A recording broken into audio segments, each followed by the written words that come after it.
ദാ ഈ കളി ഞങ്ങൾ ജയിച്ചു. അല്ല, നമ്മളിവരുടെ ആരോഗ്യകാര്യം സംസാരിക്കാനല്ലേ വന്നത്? അത് കുഴപ്പമില്ല, നാളെ തൊട്ട് ഞങ്ങൾ ആരോഗ്യം സംരക്ഷിച്ച് തുടങ്ങാം. അല്ല, ഞങ്ങൾ എന്ത് ചെയ്യണമെന്നാണ് നിങ്ങളീ പറയുന്നത്?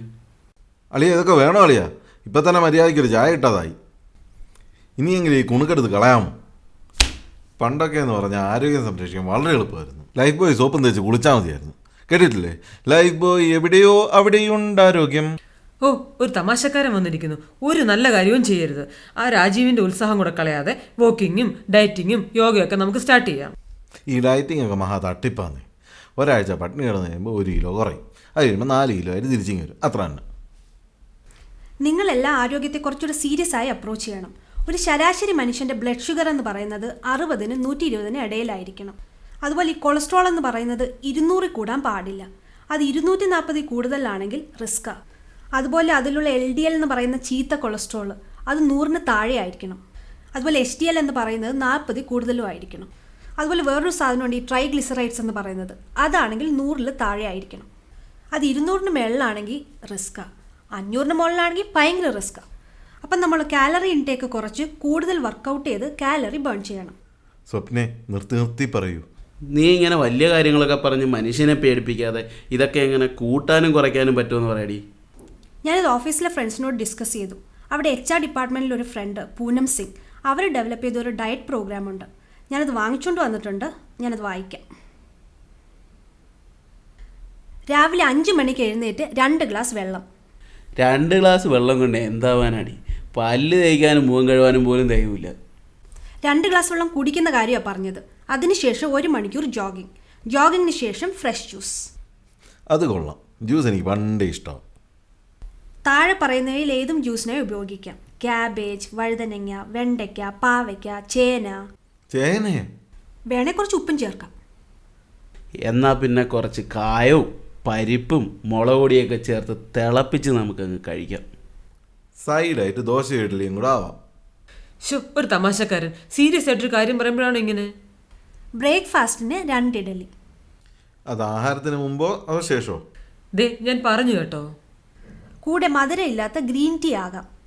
ഓ വേണ്ട, പച്ചവെള്ളം കുടിച്ചോളാം. പാടില്ല. ഭക്ഷണം കഴിഞ്ഞ് 2 മണിക്കൂർ കഴിഞ്ഞ് വെള്ളം കുടിക്കാവൂ. ഉച്ചയ്ക്ക് 1 കപ്പ് ചോറ് അല്ലെങ്കിൽ 2 ചപ്പാത്തി. ഈ കപ്പെന്നൊക്കെ പറയുന്നത് നമ്മൾ കുളിക്കാൻ ഉപയോഗിക്കുന്ന കപ്പായിരിക്കും അല്ലേ? അത്രയൊന്നും കഴിച്ചില്ലെങ്കിലും കുഴപ്പമില്ലായിരിക്കും അല്ലേ? ദേ, പിന്നെയും തുടങ്ങി തമാശ. ഒന്ന് മിണ്ടാതിരിക്കാമോ? വേൾഡ് കപ്പ് വേണോ ഷാർജ കപ്പ് വേണോ എന്നൊക്കെ ഞങ്ങൾ തീരുമാനിച്ചോളാം. സൈഡായിട്ട് ഉപ്പ് ചേർക്കാതെ ആവിയിൽ വേവിച്ച പച്ചക്കറി, ചേനയില, ചേമ്പില എന്നിവ ഉത്തമം. എന്നാൽ പിന്നെ കുറച്ച് ചൊറിയണത്തിൻ്റെ ഇലൂടാവാം. നീ വായിക്ക്. വൈകുന്നേരം ഒരു ഗോതമ്പുണ്ടയും ഗ്രീൻ ടീയും. എടീ, ഗോതമ്പുണ്ട ജയിലിൽ പോലും നിരോധിച്ച സാധനമാണ്. ഈ ഗ്രീൻ ടീ കണ്ടുപിടിച്ചാണ് തല്ലിക്കൊല്ലണം. വൈകുന്നേരം 7 മണിക്ക് യോഗ. അത് ഈ മധുരമുള്ളതാണോ അതാ എന്തോരം കഴിക്കാത്? അത് കഴിക്കാനുള്ള സാധനമല്ല മനുഷ്യ, അത് യോഗാസനം. അല്ല, അത് വല്ലം കഴിക്കാൻ ഈ യോഗം വേണം മനുഷ്യന്. ഡിന്നറിന് വെജിറ്റബിൾ സാലഡും പാവയ്ക്ക ജ്യൂസും. അപ്പോൾ ഇന്നത്തെ ഡിന്നർ മുതൽ പൂനം ഡയറ്റ് തുടങ്ങുന്നു. എത്ര പെട്ടെന്നാ ജീവിതം കട്ടപ്പുകയാകുന്നത്. ഇതൊക്കെ എങ്ങനെ കഴിക്കാനാ? ഡിയേ, ഇന്നത്തേടും കൂടെ കഴിഞ്ഞ് നാളെ മുതൽ പോരെ ഈ പൂനൻ ഡയറ്റ്?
എന്തു അടി ഇത്?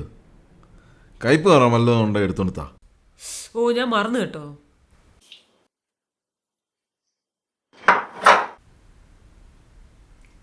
കർത്താവേ. ഇതൊരു ലാൽബാഗനുണ്ടല്ലോ. ഈ കന്നുകാലി കഴിക്കുന്ന സാധനമൊക്കെ എങ്ങനെ മനുഷ്യൻ കഴിക്കുന്നത്? ചുമ്മാ കയറി മേലിയ.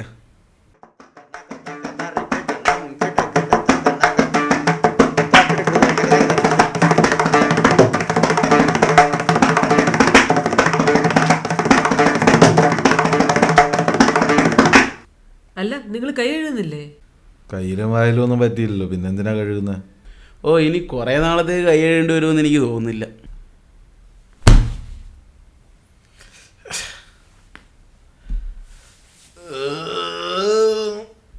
ഗ്യാസ് ആയിരിക്കും.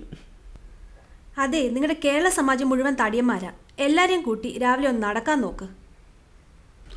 ഇത് നമ്മുടെ കേരള സമാജത്തിൻ്റെ മീറ്റിങ്ങിൽ നമുക്കിതൊന്ന് അവതരിപ്പിക്കാം. പതിവ് പോലെ പ്രത്യേകിച്ച് ആയതൊന്നും ഇല്ലല്ലോ. ശരിയാ.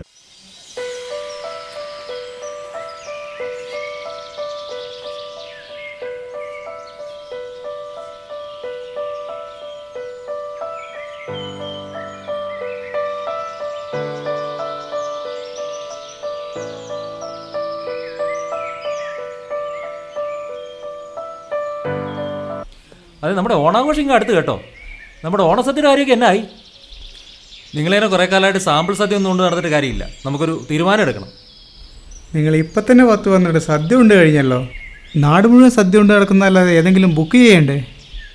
ലാസ്റ്റ് കഴിച്ച ഊണ് കിടിലമായിരുന്നു. പക്ഷേ ആ പായസത്തിന് എന്തോ ഒരു സംഗതി കുറവില്ലേ എന്നൊരു സംശയം. ഒരിക്കൽ കൂടെ കഴിച്ചു കഴിഞ്ഞാൽ നമുക്ക് ഉറപ്പിക്കാം. അതിന് ഈ സംഗതി പോരെന്ന് പറഞ്ഞ് നീട്ടിക്കൊണ്ടു പോകാൻ ഇതന്നെ റിയാലിറ്റി ഷോ ആണോ?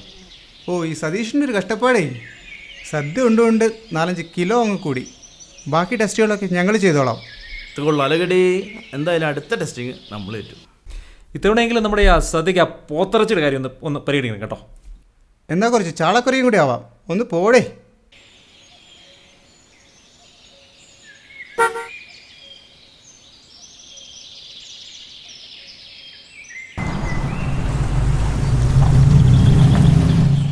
ഇത് നമ്മുടെ രാജീവിന്റെ കാറല്ലേ? ഇവനിത് എവിടെ പോയിട്ടില്ല? വാ വാ. ബ്രെഡ് ആവുന്നില്ല. എന്തിഷ്ട കാണാനല്ല. അത്യാവശ്യമായിട്ട് പുറത്തു പോയാൽ നീ. എന്തായാലും സുഖമില്ലേ?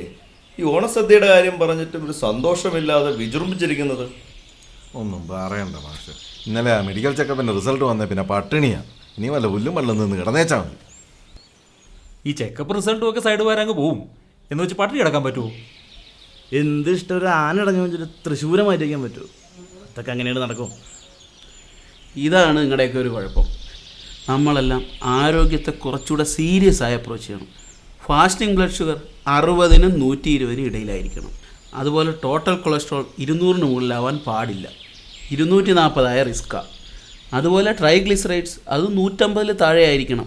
200-ന് മുകളിലായ റിസ്ക്കാണ്. 540-ന് മുകളിലാണ് ഹൈ റിസ്ക്കാണ്. LDL 100-ൽ താഴെ ആയിരിക്കണം. HDL ഗുഡ് കൊളസ്ട്രോൾ അത് 40-ന് മുകളിലായിരിക്കണം. നമ്മുടെ ഉദ്ദേശമെന്ന് പറഞ്ഞു കഴിഞ്ഞാൽ കാലറി ഇൻടേക്ക് കുറയ്ക്കുക, വർക്കൗട്ട് ചെയ്ത് കാലറി ബേൺ ചെയ്യുക. അളിയ, നിങ്ങൾ പാർട്ട് ടൈമായിട്ട് MBA അല്ലേ പഠിക്കുന്നത്? MBBS ഒന്നും അല്ലല്ലോ. അളിയ, എന്തുവാടേ നിന്റെ ഉദ്ദേശം? ഈ ഫിറ്റ്നസ്സിന് ഷോർട്ട് കട്ടൊന്നുമില്ല. നമ്മൾ വർക്കൗട്ട് ചെയ്യുക, കാലറി കുറയ്ക്കുക. ഒരു ഐഡിയ. നമ്മുടെ കേരള സമാജത്തിൻ്റെ ബാനറിൽ ഒരു മോർണിംഗ് വാക്ക് തുടങ്ങിയാലോ? അത് സൂപ്പറായിട്ടാ. എന്നെ ഐഡിയ ഒക്കെ ചേഞ്ച് യുവർ ലൈഫ് കേട്ടിട്ടില്ലേ? ഈ ഐഡിയ എൻ്റെ ജീവിതം ചേഞ്ച് ചെയ്യുന്ന ഉറപ്പായി. വിശന്നിട്ട് മനുഷ്യന് കണ്ണ് കാണാൻ മേല. അരുണേ, നീ കുറച്ചുകൂടെ പോസിറ്റീവായി ചിന്തിക്കണം. നമ്മുടെ വിൽ പവറാണ് ഇതെല്ലാം. അപ്പം നാളെ നമ്മൾ ഓടിത്തുടങ്ങും. എല്ലാവരും രാവിലെ 6 മണിക്ക് ഗേറ്റിലെത്തണം. അത് ഞാൻ ഏറ്റു കേട്ടോ. നമ്മുടെ മറ്റന്മാരെ കൊണ്ട് വിളിക്കാം. എല്ലാം അവൻ്റെ ചള്ളമായിരുന്നൊക്കെ പറയട്ടെ. അളിയാ, അപകടം. നമ്മുടെ പട്ടാളം വരുന്നുണ്ട്. ഞാൻ മുങ്ങുക. Good evening. അളിയ, പെട്ടെന്നാ തോന്നുന്നേ. Good evening. Good evening. How are you? Fine.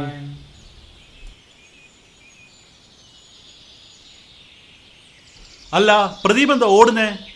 ഗഡിസ്ക് കൂട്ടായി. അവൻ ഈ തവണയെങ്കിലും ഓണത്തിന് പൊട്ടാത്തൊരു വടം മേടിക്കണമെന്ന് പോയിരിക്കുക. ഓണത്തെക്കുറിച്ച് പറഞ്ഞപ്പോഴാണ് ഇത്തവണ പിള്ളേർ ഭയങ്കരമായി നിർബന്ധിക്കണം, ഒരു സോളോയും ഡ്യുവറ്റും പാടണം. അതല്ലെങ്കിൽ ഞങ്ങളെല്ലാം കൂടെ ഒരു മോർണിംഗ് വാക്ക് പ്ലാൻ ചെയ്യുന്നുണ്ട്. Very good, very good. When I was in Dehradun. അല്ലല്ലോ നിങ്ങളെ, ഞാനേ കുറേ കാലമായിട്ട് ഒരു സംശയം ചോദിക്കണമെന്ന് വിചാരിച്ചിരിക്കുക.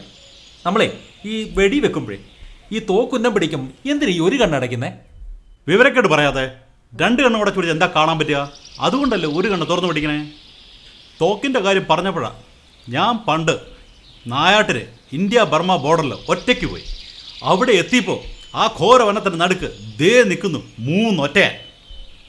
എൻ്റെ ഒരു കൈയിൽ തോക്ക്, ഒരു കൈയിൽ ടോർച്ച്, മറ്റേ കയ്യിൽ വടി. അപ്പം അങ്കിളിന് എത്ര കൈ ഉണ്ട്? ശ്രദ്ധിച്ച് കേക്ക്. പണ്ട് ഞാൻ ഇങ്ങനെയൊന്നും ആയിരുന്നില്ല. ഒരു 7-7.5 അടി പൊക്കം, ഒത്ത വണ്ണം. എന്നെ കണ്ട് ഒറ്റയന്മാരെന്ന് പതറി. ഞാൻ ഒറ്റയന്മാരുടെ കണ്ണിൽ തന്നെ അങ്ങ് നോക്കി നിന്നു. എന്നിട്ട് തോക്കെടുത്ത് പതുക്കെ അവരെ ചൂണ്ടി കുറേ നേരം നിന്നു. ഞങ്ങൾ അങ്ങോട്ടും ഇങ്ങോട്ടും നോക്കി ഒത്തിരി നേരം നിന്നു.